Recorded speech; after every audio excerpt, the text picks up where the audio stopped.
네, 이번에는 국민의 세금 제대로 쓰이는지 감시하는 머니독 시간입니다. 공익재정연구소 이상숙 소장님, MBC 경남 이상훈 기자 함께합니다. 어서 오십시오. 네, 반갑습니다. 반갑습니다.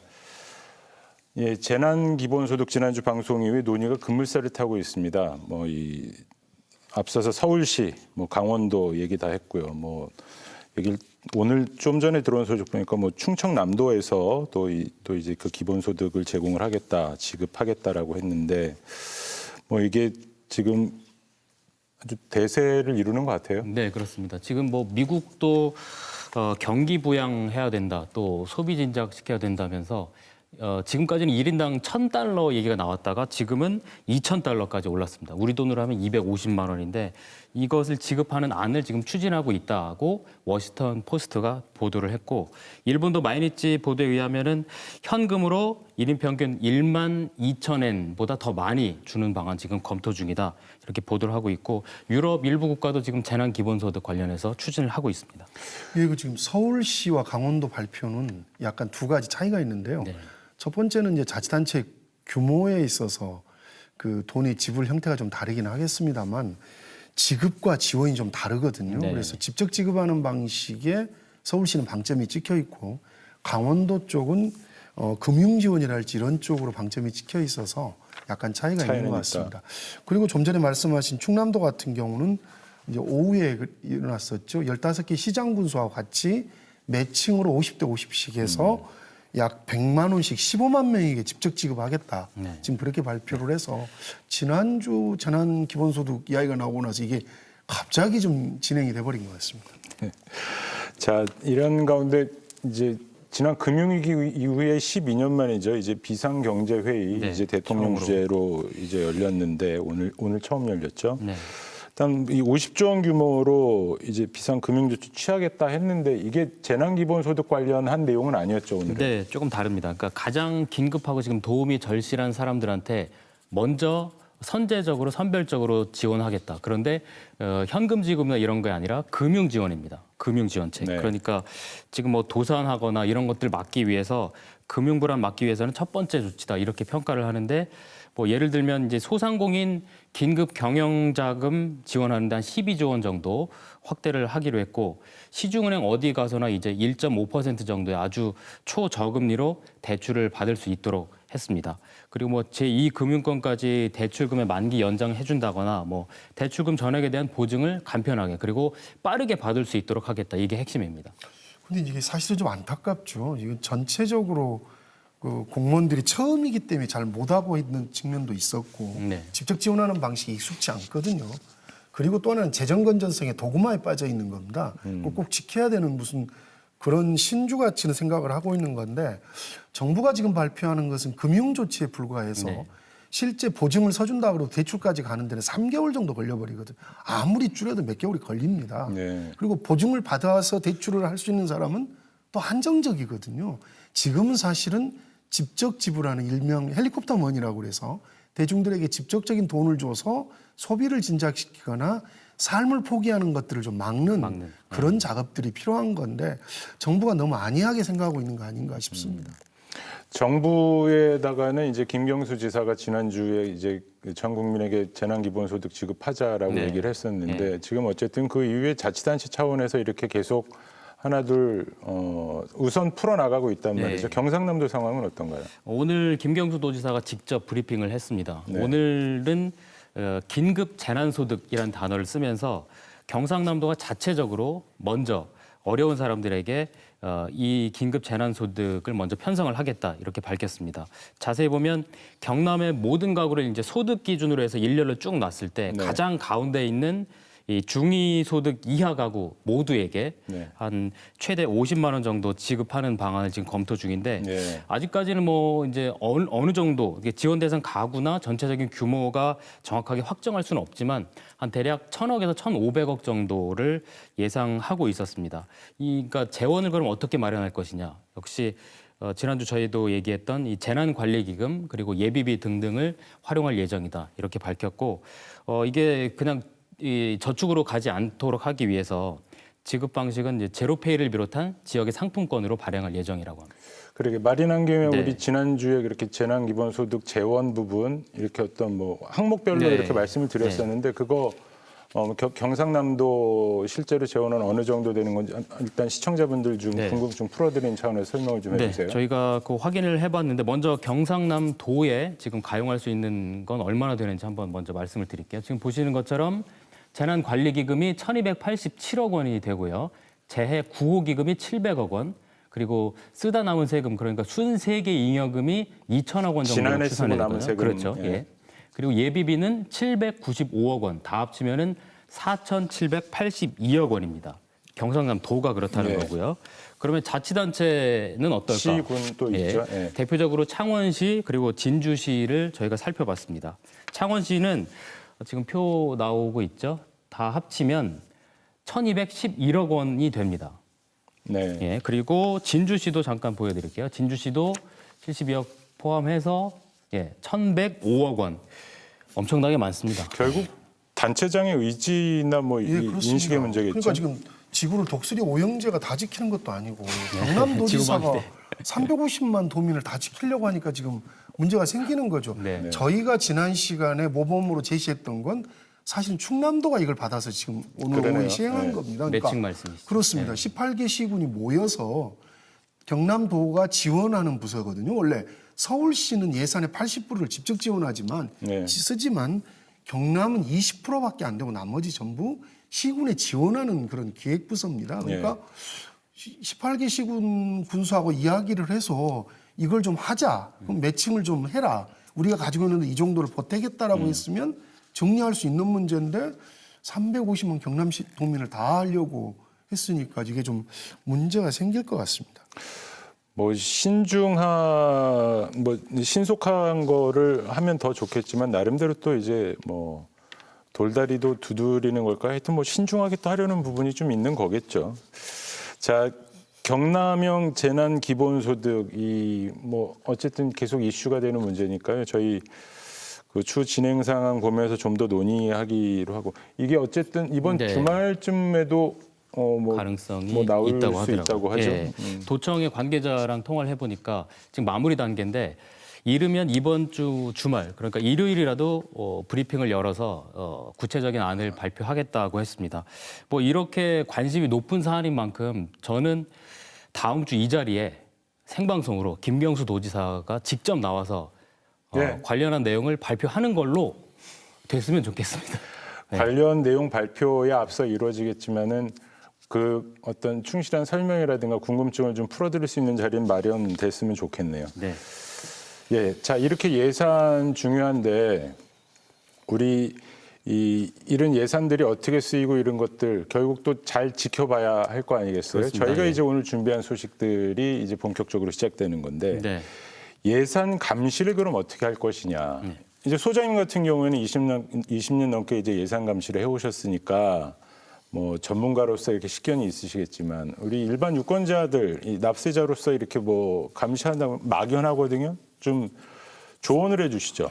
실제적으로 이제 저같이 하기는 어려우실 겁니다. 저는 이제 생계를 팽개쳐 놓고 누가 낭비를 하는지 누가 도둑인지 찾으러 다니는 건데 이렇게 하기는 어렵죠. 예. 다만 지금 공개돼 있는 자료들을 좀 자세히 보셨으면 좋겠습니다. 그러니까 홈페이지나 각종 네. 공개된 자료가 많거든요. 그래서 예전에는 안 그랬습니다만 일일이 뛰어다녀야 되지만 요즘에는 인터넷 한 번만 클릭하면 할 수 있습니다. 그래서 손품과 눈품을 좀 팔고 그러면서 돈에 대해서 그게 정말 그렇게 쓰는 게 맞는지 물어보고 확인하고 마지막에 그런 예산이 없거나 잘못 썼다고 한다면 요구를 해야죠. 세금을 내는 주권 재민의 원칙에 의해서. 그래서 이럴 때도 어떻게 할 것이냐고 보면 시군 의원들은 사실 우리 심부름꾼입니다. 지방의원. 교과서에 나와 있는 네. 부분이거든요. 그래서 이런 분들이 모여서 이분들을 통해서 시군 의원들을 통해서 예산들을 요구하고 똑바로 쓸 수 있도록 그렇게 촉구하는 그런 움직임만 있어도 사실은 세상은 많이 변한다고 봅니다. 네. 좋은 말씀이시고요. 지금 어쨌든 총선, 국회의원을 뽑는 선거니까 국회의원에 관해서도 좀 알아보는 게 좋겠습니다. 네. 자, 우선 국회의원 한 명에게 들어가는 비용 네. 정리해봤죠? 네, 정리를 하다 보니 내가 왜 국회의원이 안 된다 이 생각이 많이 드네요. 그 국회의원 1인당 뭐 수당과 활동비를 보니까 한 1억 5천만 원이고요. 그게 이제 연봉 개념인 맞습니다. 예. 뭐 연봉으로 따지면 그런 거죠. 예. 1년 동안. 그리고 보좌직원 인건비 8명 기준으로 해서 4억 9천만 원. 그리고 입법 및 정책 개발비 4,500만 원 등등등등 하고요. 거기 기름값이나 뭐 이런 거 다 포함하면 7억 4천만 원이 넘습니다. 네. 여기에 이제 국회의원이 300명이다 보니까 엄청나게 이렇게 많다 보니까 곱하기 300을 하면 저렇게 저 빨간 글씨로 2,227억 1,901만 원입니다. 엄청나게 사실은 많은 국회의원 돈이죠. 생각하는 것만 세금으로 안 들어가고 네. 모든 게 다 세금으로 들어갑니다. 네. 그래서 지금 2020년도에 국회에서 전체 예산이 약 6,700억이거든요. 엄청나네요. 예, 그렇습니다. 그 중에 이제 인건비가 3,800억입니다. 그러니까 반절 이상이 인건비로 나갔다라고 하는 건 대단히 가성비가 떨어진 집단이죠.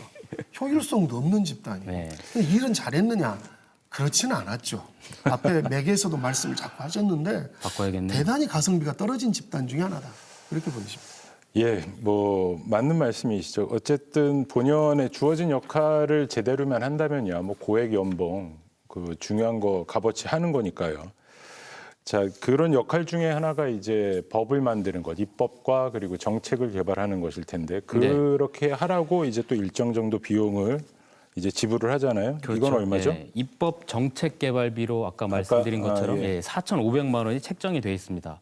크게는 이제 정책 개발비 그리고 홍보비 이렇게 둘로 나눠서 볼 수 있는데 네. 정책 개발비라고 하면 정책을 개발하기 위해서 여는 뭐 토론회라든지 간담회라든지 뭐 용역이라든지 이런 것들 다 열면 그만큼 다시 이제 비용을 지불을 해주는 겁니다. 그리고 지원을 해주는 거죠.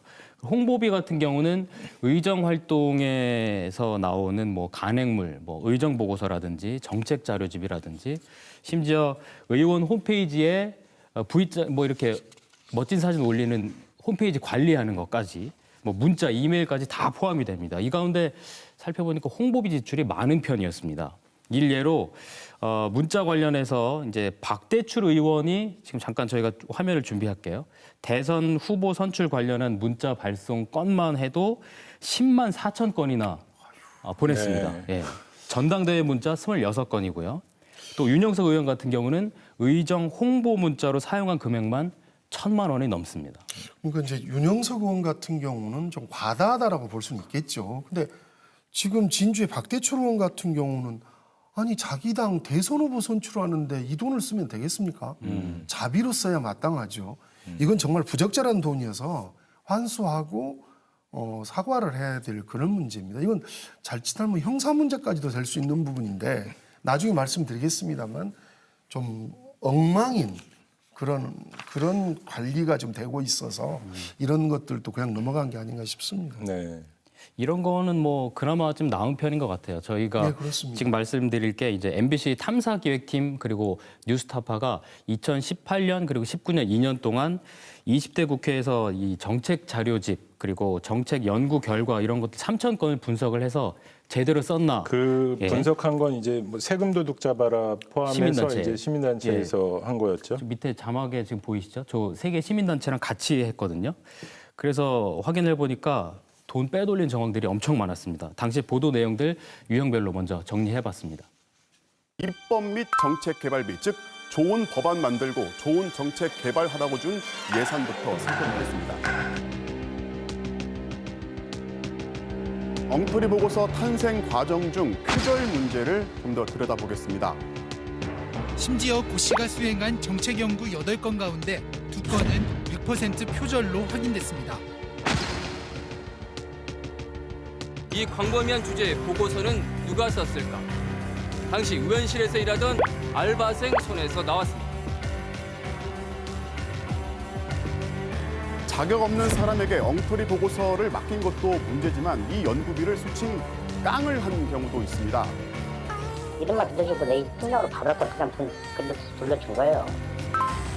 정말 연구가 필요해 예산을 쓴 것인지 아니면 예산을 쓰기 위해 연구를 만들어낸 것인지 반문할 수밖에 없습니다.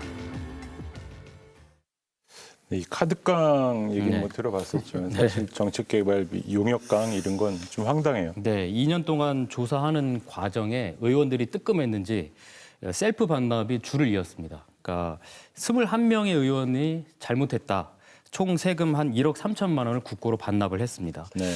경남 지역의 의원 중에는 강석진 의원이 적발이 됐고 그랬죠. 예. 1,150만 원을 자진 반납을 했습니다.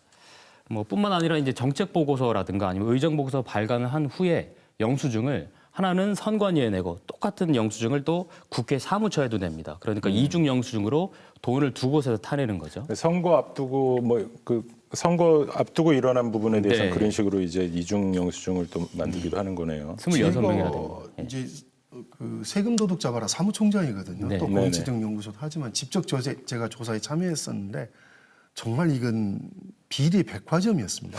예. 그러니까 좀 전에 말씀하신 대로 국회 사무처에 제출해야 될 영수증을 또 후원회 사무실에도 제출을 해서 이중 영수증을 그렇게 해서 돈을 이렇게 좀 횡령하는 경우도 봤고 또 자기 그 국회 상임위 산하기관에 보도 자료를 또 모아서 이걸 정책 자료집이라고 내놓은 경우도 봤고 네. 비서가 써놓은 논문을 가지고 가는 경우도 있고 아주 정말 이루 말할 수 없는 비리들을 다 저지르고 있는 걸 봤는데 대부분의 이제 의원들 쪽에서는 이게 이제 의원실 경비로 쓰고 있었다. 예, 그런 네. 부분이었습니다. 자, 이 후속 조치들은 좀 이루어지고 있나요? 이게 이제 고발을 했습니다. 시민단체에서 세금 도둑 잡아라에서 이 사기 혐의로 검찰에 고발한 의원만 11명입니다. 수사가 어느 정도 진척됐는지 하승수 대표랑 직접 통화를 해봤습니다. 들어보시죠. 일반 사건 같으면은 뭐 고소 고발하면은 3개월 안에 처분을 하는 게 네. 원칙인데 네. 지금 이 사건은 1년 3개월째 시간을 끌고 있고 예. 제가 공개 기고문을 써서 문제를 제기한 지로부터도 지금 5개월이 지나고 있는 상황이거든요. 상식적으로 도저히 납득할 수 없는 네. 상황이라고 생각합니다. 예. 연구 용역 보고서 본문은 공개하지 않은 상태에서 네. 영수증이나 계약서 같은 정도를 보고 네. 지금 이 정도 비리를 밝혀냈는데요. 네. 별도로 소송을 해서 이제 최근에 승소 판결을 받았습니다. 지난 1월 달에. 예. 추가로 공개되는 자료들까지 검토해서 네. 그것까지 포함해서 검찰에 네. 좀 전면적인 수사를 요구할 생각입니다. 아, 그러시구나. 가능하면은 4월 총선 전에 예. 좀 정보가 공개될 수 있도록 진짜 예, 맞네요. 노력을 해볼 예정입니다. 예. 알겠습니다. 자, 이게 뭐 재판을 해야 겨우 들여볼 수 있을 정도라는 것도 그렇고 이상훈 기자도 진짜 네. 어려움이 있었다면서요. 네, 2월부터 저희도 이 뉴스타파 공개된 내용, 이 예산 사용 내역을 살펴보면서 의혹이 드는 부분이 몇 군데가 있어서 추가로 알아봤는데 이상하게도 물어볼 때마다 남아있는 정책 보고서가 없습니다. 너무 오래됐네요. 또는 담당자가 퇴직했습니다. 네. 신기하게 물어보는 곳마다 다 퇴직을 했어요. 그래서 저희가 알아보기가 너무 힘들었고 뭐 국회 사무처는 연구 제목이나 목차 정도만 공개를 하고 전문을 공개하면 이게 의정 활동에 지장을 준다 이런 황당한 얘기를 하더라고요. 아니, 그 소장님 이렇게 정책 보고서 전문 공개한 게 의정 활동에 무슨 그 지장을 줄 수 있을까요? 사실은 아무 지장이 없죠. 그래서 저희는 이제 국회 사무처가 국회의원들과 공동정범의 관계가 아닌가라는 합리적 의심을 하고 있는 겁니다. 확 지르시네. 예. 그래서 이게 지금 왜 그랬냐면 저희가 조사를 하면서 놀랐던 게 누구도 한 번도 이걸 들여다본 적이 없었고 국회 사무처에서도 요구해 본 적이 없다는 겁니다. 정책 개발이 했으면 부분이 보관이 돼 있어야 맞죠. 알겠습니다. 근데 뭐 이게 그렇긴 하더라도 의원실은 또 의원실 나름대로 고충이 있는 거 아니에요? 요거 네. 통한 부분 있죠. 직접 한번 들어보도록 네, 하죠. 바로 들어보시죠. 예. 진짜 뭐 예를 들면 이런 분들도 있거든요. 토론을 진짜로 안 해놓고 했다 그래가지고 하시는 분들도 있어요. 아 말씀 안 드리려고 그러는데 그 경남에 있는 매체들이 달라지는 경우가 있어요.